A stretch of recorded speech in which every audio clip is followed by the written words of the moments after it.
Às vezes, as curvas dizem tudo. Aqui aconteceu alguma coisa que fez essa curva dos Estados Unidos mudar de rumo. A mesma coisa aconteceu aqui, nessa curva da Itália. O Brasil, enquanto isso, vai subindo. O que mudou essas histórias foi o lockdown. Então a gente fez esse vídeo para entender, será que só o bloqueio total vai frear o coronavírus? Lockdown, ou bloqueio, é a medida mais rigorosa no combate à pandemia, para garantir que as pessoas se desloquem o mínimo possível.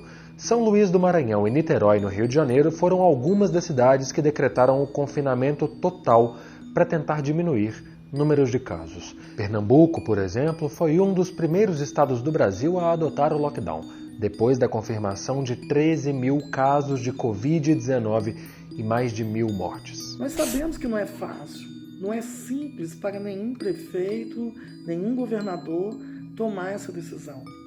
Também não é fácil para a população de nenhum lugar do mundo passar pelo que estão passando.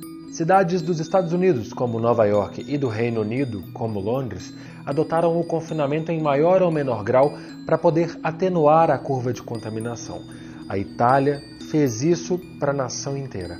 O país foi dos que tiveram mais de 800 mortes por dia por ter demorado a implementar as medidas de distanciamento. Por outro lado, a Alemanha decretou o fechamento de escolas, bares e iniciou um confinamento restrito apenas 15 dias depois da confirmação da primeira morte.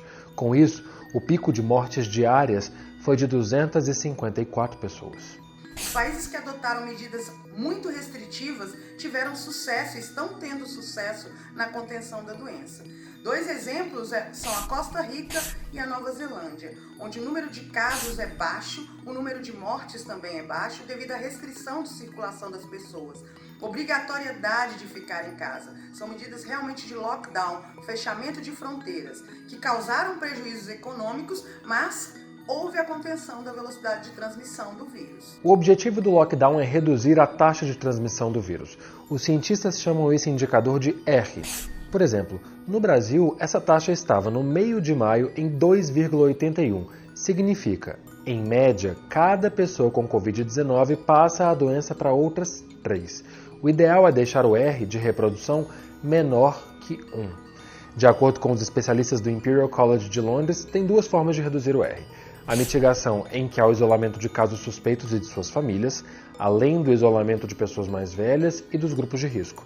Para isso, tem que testar a maior quantidade possível de pessoas. A outra opção é a supressão, basicamente o lockdown, para reduzir fortemente o número de casos por meio do isolamento social de toda a população, como fez a China.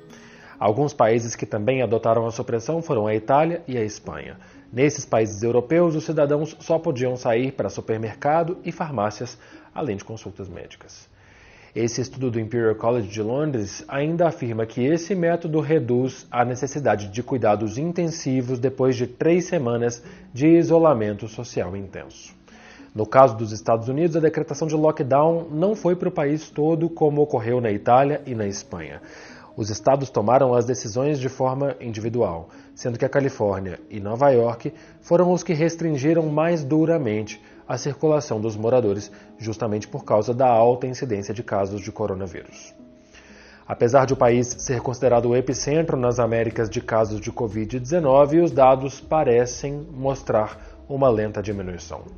No Brasil, as maiores dificuldades para a implementação do lockdown ainda dizem respeito à fiscalização daqueles que tentam furar o isolamento social. As pessoas em diferentes localidades do país parecem não levar a sério a gravidade da doença, a velocidade de transmissão do vírus.